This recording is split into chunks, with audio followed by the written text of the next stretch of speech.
Bienvenidos y bienvenidas al resumen semanal de Lecciones de Esperanza, la guía de estudio de la Biblia. Yo soy Alexander Suárez y a lo largo de toda esta semana hemos estado compartiendo la lección número 10, titulada El Nuevo Pacto. Y es que a lo largo de todo el trimestre hemos estado estudiando que el pacto que Dios establece es un pacto eterno, para siempre. Pero, ¿por qué se habla entonces de un nuevo pacto? ¿Qué diferencia a este nuevo pacto del antiguo pacto? ¿Qué partes del pacto no cambian? Para darle respuesta a estas interrogantes, hemos dividido nuestra lección en dos secciones. Número 1. ¿Qué hay de antiguo en el nuevo pacto? Allí descubriremos el mismo autor y la misma ley, la misma relación y el mismo propósito. En la segunda sección, titulada ¿Qué hay de nuevo en el nuevo pacto?, veremos un mejor pacto con mejores promesas y un mejor sacrificio con un mejor sacerdocio. Comencemos diciendo que el mismo autor y la misma ley se presentan en el pacto. Vamos a leer lo que dice Jeremías capítulo 31, versículos 33 y 34. Pero este es el pacto que haré con la casa de Israel después de aquellos días, dice Jehová. Daré mi ley en su mente y la escribiré en su corazón, y yo seré a ellos por Dios, y ellos me serán por pueblo, porque perdonaré la maldad de ellos, y no me acordaré más de su pecado. El pueblo de Israel, por su infidelidad, había roto el pacto que había hecho con Dios, y eso lo podemos ver reflejado claramente en el mismo libro del profeta Jeremías, en el capítulo 31, versículos 31 y 32. Por eso Jeremías profetiza la celebración de un nuevo pacto entre Dios y su pueblo. Sin embargo, tiene varios elementos que permanecen inalterados. El nuevo pacto es, por cierto, un pacto renovado. Es la culminación o el cumplimiento del primero. ¿Por qué? Porque tienen el mismo autor. Dios es quien promueve el pacto. También tiene la misma ley. La ley de Dios es la base del pacto y es el reflejo del carácter de nuestro Hacedor. Y por supuesto, tienen el mismo fundamento, que es basado en el perdón de Dios y en su misericordia. En el libro de Oseas, en el capítulo 2, versículo 20, el Señor expresa: «Y te desposaré conmigo en fidelidad, y conocerás a Jehová». Y es que aunque el pueblo de Israel había sido infiel, Dios quería establecer nuevamente su relación con él. De esto se trata el nuevo pacto. Dios quiere que volvamos a enamorarnos de él. Desea que renovemos nuestros pensamientos y nuestros sentimientos. Jeremías 31:33 expresa: «Daré mi ley en su mente y la escribiré en su corazón. Haceos un corazón nuevo y un espíritu nuevo». Ezequiel 18:31. «Os daré corazón nuevo y pondré espíritu nuevo dentro de vosotros». Ezequiel 36:26. Sin embargo, este tampoco es un propósito nuevo. Es la misma relación que Dios quería tener con su pueblo desde el principio. Veamos lo que dice Deuteronomios capítulo 6, versículo 6. «Y estas palabras que yo te mando hoy estarán en tu corazón». Mi querido amigo y amiga de esperanza, Dios siempre ha querido mantener una relación con sus criaturas y que sus criaturas puedan acercarse libremente a su Creador. Pero el pecado rompió esta relación y el Señor estableció un pacto de relación con su creación para que de esa manera nosotros podamos siempre mantener ese contacto amoroso con nuestro Padre Celestial. Veamos esta cita de Patriarcas y Profetas en la página 342. La misma ley que fue grabada en tablas de piedra es escrita por el Espíritu Santo sobre las tablas del corazón.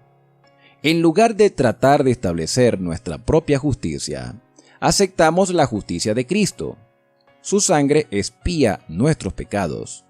Su obediencia es aceptada en nuestro favor.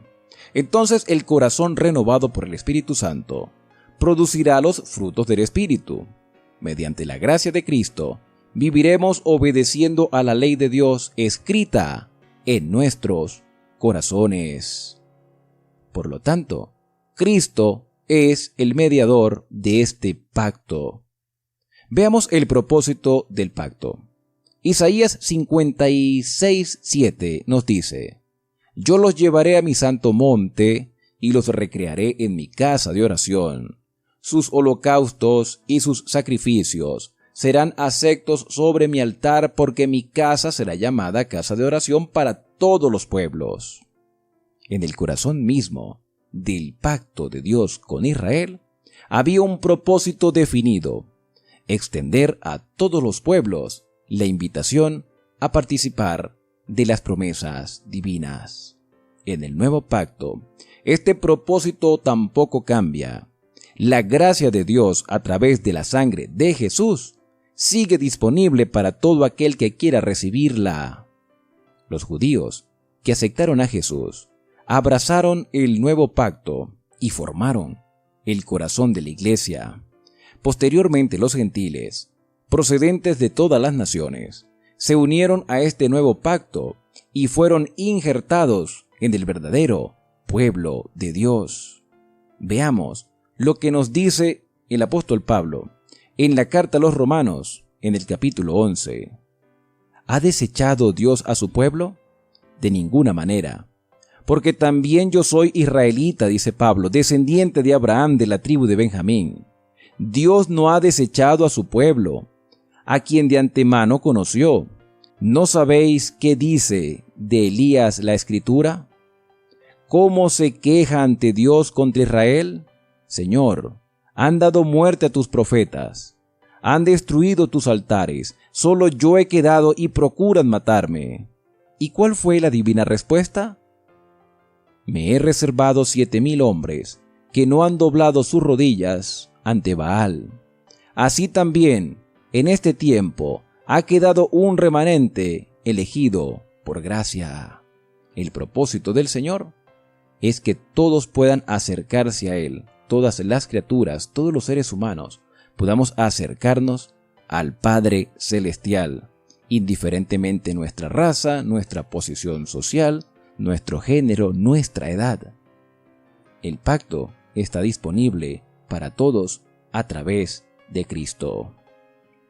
Y es por eso que la carta a los Hebreos, en el capítulo 8, versículo 6, nos enseña: pero ahora tanto mejor ministerio es el suyo, el de Cristo, cuanto es mediador de un mejor pacto establecido sobre mejores promesas. Y es que en el libro de los Hebreos se explica cómo se cumplió en Jesús la profecía del nuevo pacto descrita en Jeremías 31, haciendo hincapié en las diferencias entre los dos pactos. Pero, ¿por qué el nuevo pacto es mejor que el antiguo? En el antiguo pacto se mostraba la salvación a través de figuras y símbolos.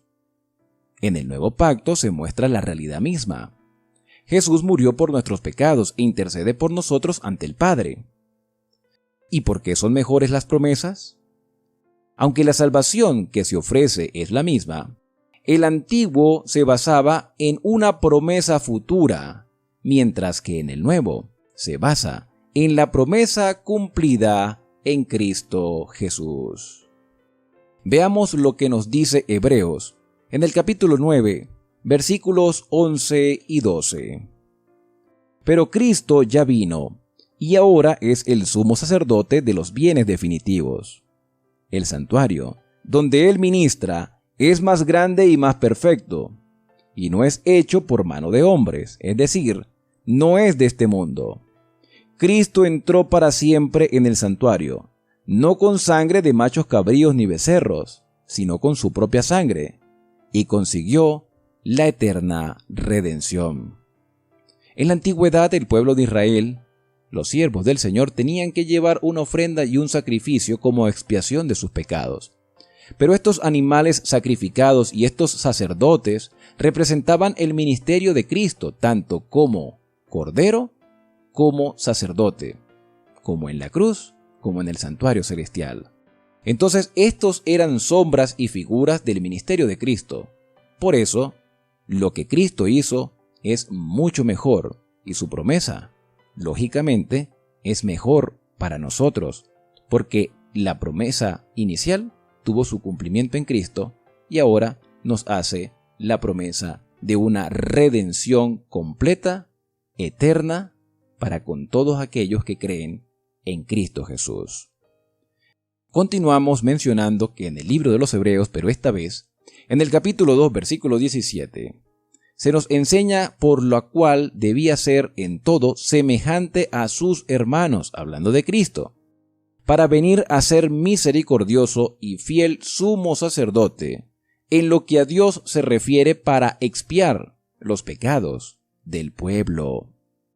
Los sacrificios ofrecidos bajo el antiguo pacto no podían por sí mismos limpiar los pecados ni santificar a los oferentes. Sin embargo, el sacrificio de Cristo bajo el nuevo pacto es suficiente para eliminar nuestros pecados y santificarlos.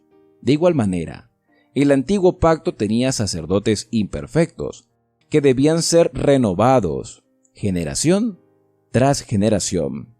Pero Jesús es hecho sumo sacerdote para siempre. Además, ministra en el cielo mismo. El velo del lugar santísimo se rasgó en dos cuando Jesús murió, y eso lo podemos ver reflejado en Mateo 27:51. Y este hecho marcó la transición entre los símbolos y la realidad, entre el antiguo y el nuevo pacto. Podemos concluir con esta cita de Patriarcas y Profetas, página 340. Cuando este pacto fue hecho con Adán, y más tarde se renovó con Abraham, no pudo ratificarse sino hasta la muerte de Cristo. Existió en virtud de la promesa de Dios, desde que se indicó por primera vez la posibilidad de redención. Fue aceptado por fe. No obstante, cuando Cristo lo ratificó, fue llamado el nuevo pacto. En conclusión, podemos decir que el pacto siempre ha sido el mismo, un pacto de relación entre Dios y la humanidad. Pero la humanidad caída en pecado necesita un mediador para acercarse al Padre. Esto es Cristo.